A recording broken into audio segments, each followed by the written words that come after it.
top 10 list marching on towards the MLB season. And so our top 10 list, the top 10 DHs in the MLB. So what is DH? Designated hitter. So these are guys that don't play the field. Now we used to have it. I still miss the old days where the National League didn't have DH and the American League did. Now the whole league has DH. We got DH on every team in the league. And again, some teams don't use it, in my opinion, the way they should. You got teams with a veteran hitter, can't play the field or whatever. It's a great opportunity. Like you see Christian Yelich kind of moving to full-time DH. That's what, to me, DH was created for. So now you got DH on every team. And so certain teams don't have it. I did one caveat to this. I did move Stanton off. I don't know if we're going to have him much this year. He has an injury with no timeline. So I don't know how serious it is, but I moved him off because I don't think we're going to have him for a while. So let's go over the top 10 list. That's not good. There you go. All right. So who's on the list here? Suzuki from the Chicago Cubs. So Suzuki is a solid hitter, solid productive hitter. He hit 283, 21 home runs, 73 RBIs last year for the Cubs. I don't know if they've gotten as much as they've hoped from him, but they certainly have gotten a solid hitter. So a solid hitter as well. Not as much in the outfield, 30 years old. He's going to be 31, I think, this year. Solid hitter. I don't think he's going to be a stud. I don't know if he's going to be a super outfielder. He's not great in the outfield, but definitely, I mean, look, this is what you want from a DH. He's not necessarily going to be your best player on most teams, but this is the kind of what you want from the DH position. 21 home runs. I put him back in the top 10 with the Stanton injury. Here's a guy I kind of like. I've always kind of liked Andrew McCutchen for the Andrew McCutchen is the guy. So played a long time with the Cubs, played a long time with the Pirates, moved around a bit. 20 home runs, 50 RBIs. McCutchen is good. Is a good hitter. This again, perfect role for a guy like this. No longer in the field, maybe no longer an elite player, but you can get 25, 30 home runs out of a guy, putting him in the order, putting him in the bed, putting less pressure on him defense, having him rest more for the long season. McCutchen, I think, is a great signing. And for the Pirates, a team that loses a lot of players to the cap, it's good to have a guy, I think, there who's been there for a long period of time.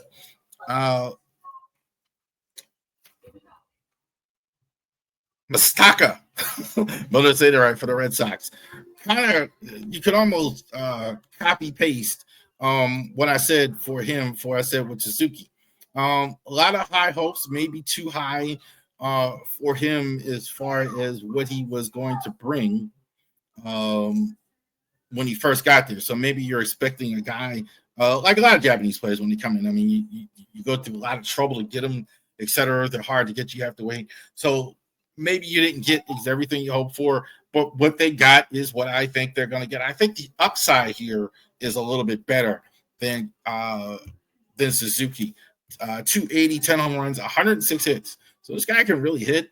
Definitely, I think there's a little bit more in the outfield that you can do. 31 years old.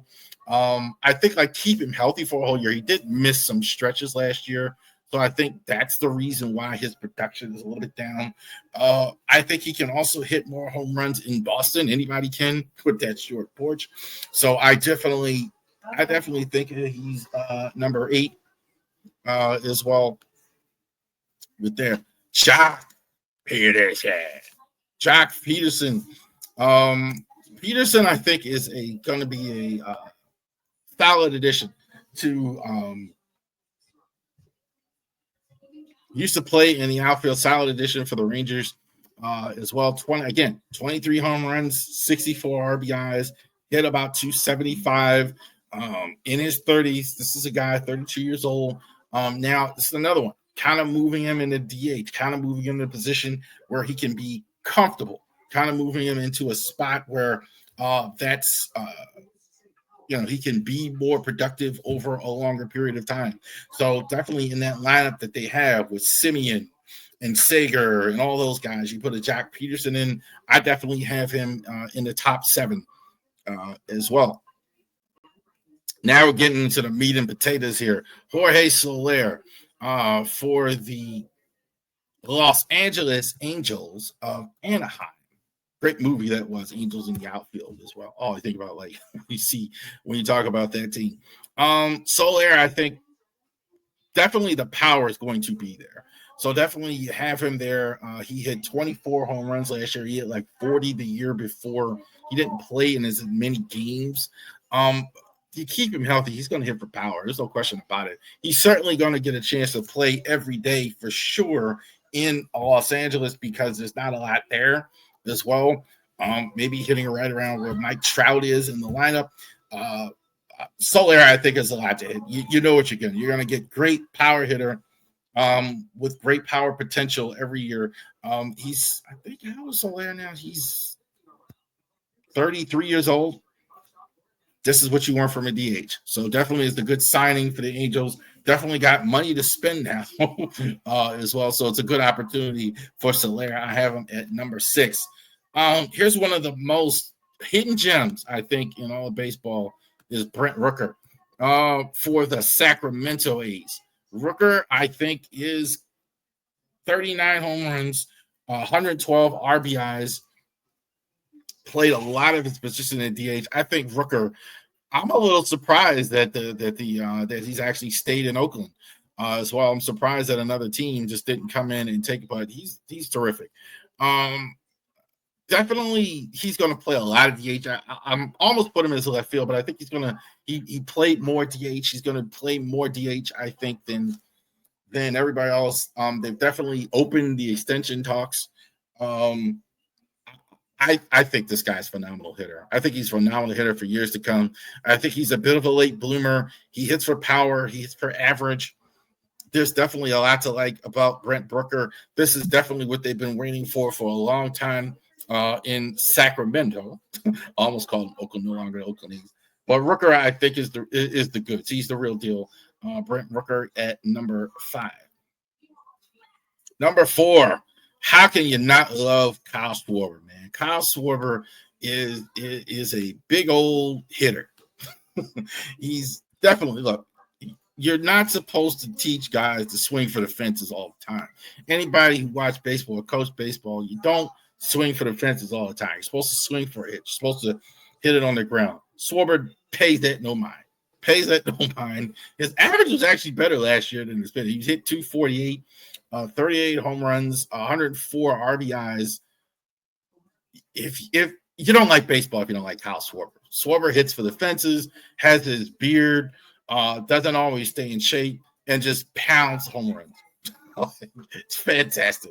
I love Schwarber. Schwarber, I think, is a national treasure hitting the baseball. Schwarber, number 4.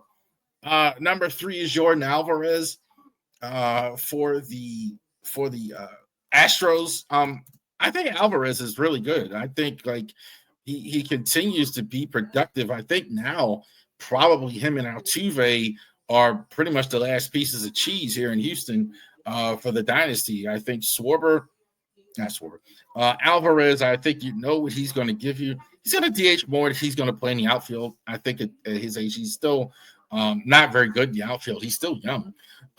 But I think like DH is where you put him. He's going to give you 35 home runs. I think like if it's not for the 2 guys on the list who are unusually good, like he would be much higher. But Jordan Alvarez, I think, is the straw that stirs the drink. I think he's one of the better hitters.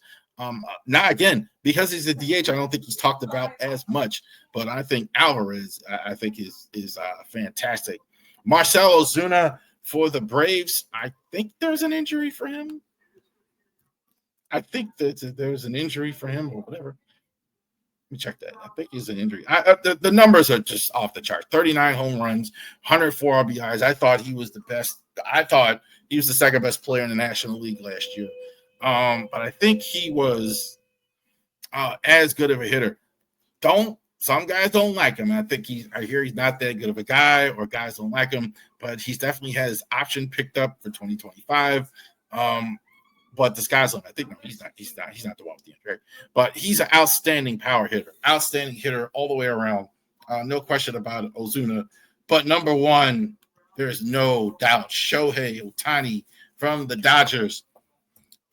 He's got a lot of money, and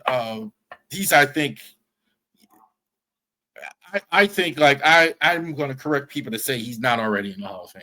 Shohei Ohtani's already in the Hall of Fame. But if he never played another game, he's already in the Hall of Fame. I think he's the best DH. He's going to, for sure, get you 50-plus home runs. He does it every year. And I think we're going to see him on the mound this year, for sure. But he's on a team where he doesn't have to have pressure tomorrow. He may get some starts. I think he may, after the All-Star break, no reason to rush him.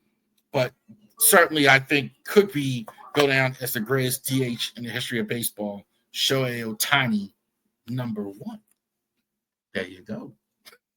So Shohei is the number one DH. There was a little bit more meat and potatoes with these DH. These are some good players here. Like I was previous years, I was kind of like almost dreading really good players. Shohei is there. Ozuna was there. Those guys are MVP candidates. Brent Rooker, Alvarez, really good. I mean, even you talk about a guy like a Shohei or Schwarber, lots of production at the DH position for those guys. Tristan Yelich, like, is a guy, didn't quite make it. So, yeah. So, again, there you go. The DH lists for the MLB, definitely check that out. All right. Third spring training report as well.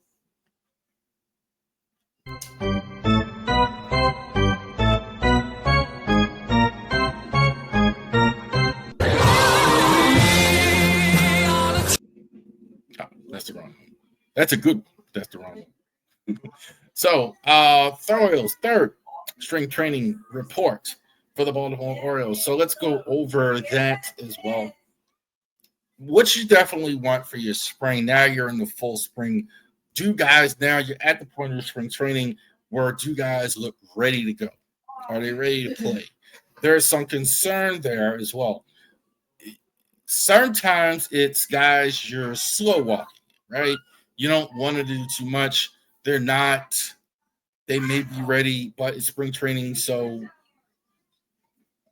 just go ahead, sit, relax, and wait. Certain guys are showing concern. I'm a little bit concerned with some of the stuff that I'm seeing. So let's go over them. Trim the roster down. They definitely did. Option and reassign Colin Shelby, Silas Orion, Justin Ermister, Dylan Beavers, Enrique Bradfield, Judge Fabian, Jacob Hernandez. There's more. Yamati Hogado, Jeremiah Jackson, Robertson Martinez, Carlos Tarver, Nathan Webb. They sent down to Marley Camp March 2nd. Oh, sorry. So a lot of those guys were never going to make the team. Dylan Beavers, I thought, was good. Bradfield was then complimented by Mike Elias. So these guys, for the most part, were never going to make the roster. Get them in Major League Camp, get them going, maybe see some Major League history, but they weren't, there's nobody on this list I thought had a legitimate chance to make the roster out of spring training as well. Get them down to minor league camp because these guys are going to Norfolk and Bowie, most likely everybody on this list. So that's it. No Gunnar Henderson right now. Left side discomfort, expected return week of March 3rd. So this was the first report we got. Still a little sore, has improved, but I think it's a precautionary removal. I think they're just taking a chance. This is your franchise player, Gunnar Henderson. So there's no reason to do anything else with Gunnar. No reason to take any type of chances. Go ahead, let Gunnar get better. He hasn't come back yet. We'll get to that, but still, I think they're just being cautious here. Same here with Jordan Westberg, injury, lower back soreness as well. I think he actually did come back and play. Westberg resumed baseball activities March 1st. Again, no reason. This is a guy for sure that's going to be on your team. could be in the All-Star game. No reason to go ahead and take any chances if he's got a sore back or muscle. Just take that opportunity to look at other players. I think in both cases, I don't think it's serious. I think Gunnar maybe a little bit more lingering there as well. Monday, Charlie Morton started against the Red Sox, so Casano was in relief as well. Cade Povich, Sir Anthony Dominguez, Anthony Kittredge, Greg Soto, and Brandon Young all pitched in the game. So those are some key pieces there of some guys that actually pitched all in the game. It's interesting. Morton, I thought, didn't do much. I mean, he was there. He was there and gone. Saganos looked good so far. I've really been impressed with what I'm seeing. A lot of pitchers from Japan, one advantage that they have, unlike minor league players and players like that, what's the big advantage? They're pitching in Japan, so the guys don't know them. Right? They don't. The one thing they rely on is scouting reports and all that, etc. So you have no idea with a guy from Japan. So I think he's taking full advantage of that. He's looked good. Povich, Dominguez got some time in, Soto, etc. So again, Gunnar one more time here. Been diagnosed with a mild collateral intercostal strain. So Brandon Hyde said, relayed the information to reports today. Courtesy, thank you very much, Jake Grill. So they kind of told us what it is, like with that intercostal strain that Gunnar Henderson has. I do think that Gunnar is injured, but again, there's no reason to take a chance. I think it'd have been a regular season game. He'd have probably played through it, giving it every opportunity to go ahead and play out. Kittredge did pitch, but he did report left surface over the weekend in discomfort and lingering. So the right-handed pitcher is waiting for a small round of information to go down before he resumes activity. So Kittredge is going to be a big part of your bullpen this year.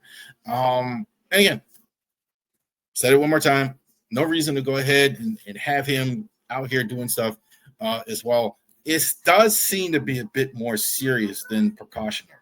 So it is possible that he might miss opening day because he's really on no timetable yet to go ahead. So he can't resume activities, and they don't know when he's going to resume activities. So it is a bit more, in my opinion, than precautionary as well. So keep that in mind. Keep that in mind. May need to go in a different direction as far as starters as well. Little bit of a concern. Grayson Rodriguez, diminished velocity on Wednesday's gratefully gained. That was earlier today. Feeling sluggish and inability to get behind the ball. His heater was at 87. That's not good. This is Grayson Rodriguez. He throws 90 plus, getting around 100 on the radar gun. So pitchers do take a little bit longer than hitters. So let's just go there as well. But still, you were hoping for better in the first start. But pitchers, there's a reason why pitchers and catchers report early, because they do take a little bit longer than hitters to actually get ready.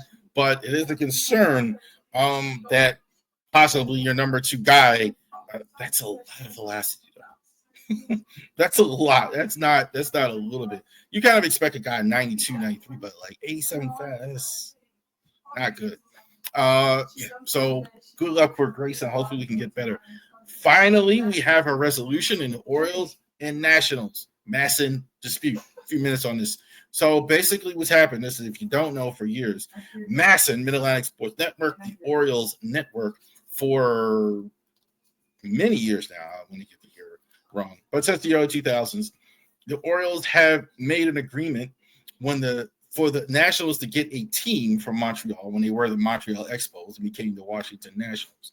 The Orioles got an agreement that they had the TV rights for the Washington Nationals. So essentially, they're controlling the TV rights for the Nationals because the Orioles were losing the DC area's fan base, whatever. So to make up that money, Peter Angelo said, hey, I need to get the biggest piece of the Nationals TV revenue and put it in the pocket.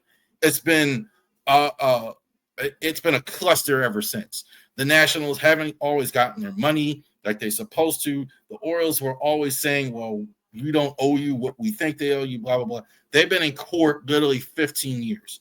So the resolution is the Orioles and Nationals are going to play one last season together on Masson. And then after that, the Nats are free to go ahead and go get their own TV deal. I think this may clear the way for a sale for the Nationals. Then the Lerner family, again, the last thing I saw like a month ago, they said they weren't going to sell. I don't buy that necessarily. But it is possible they may not sell. Certainly, you're going to see Monumental Sports, which used to be Home Team Sports, which used to be Comcast Sportsnet, which used to be NBC Sportsnet, in on this. I'm sure they would be dying to bid on the Nationals, right, and pay a lot of money with the. The Nationals have lost a ton of money with this. I mean, just a ton. Like, DC's bigger than Baltimore. They could have gotten double what the Orioles got. And so they've been forced to take less than what they've gotten. And on top of that, the Orioles didn't pay them what they were supposed to be getting. And they had to go to court every year to get that. So, and it's taken 15 years. So the Nationals really have an opportunity here to get bigger. It's possible Ted Leonis could come in and buy the he's been trying to buy them for. So I don't know what's going to happen there, but definitely, finally, this dispute's over. So interesting to see what happens with the Nats. The Nats, for sure, I think are going to go. Interesting to see what happens to the Masters. We'll see if the Orioles even continue with that, with just themselves on not the Nationals. Absolutely no chance. Like, the Nationals went to all this trouble to get free of the Orioles agreement and then sign with Madison again. That's crazy. So I think they're going to be elsewhere as well. Glad it's over for both sides. The both sides can move on. The two owners that started this deal actually are passed away. Peter Angelos and Al Lerner are no longer with us, and the deal's still in place. So 5-4 Orioles in spring training as well in the Grapefruit League. So definitely records aren't too much, but they haven't looked great, honestly. From what I've been seeing and reading and everything in spring training, 5-4. Grayson didn't look great today. They've been kind of slow walking. You haven't had Gunnar Henderson. So it doesn't matter as much when the season starts, but we'll see when the actual season starts how the Orioles look. But 5-4 as far as that goes in spring training.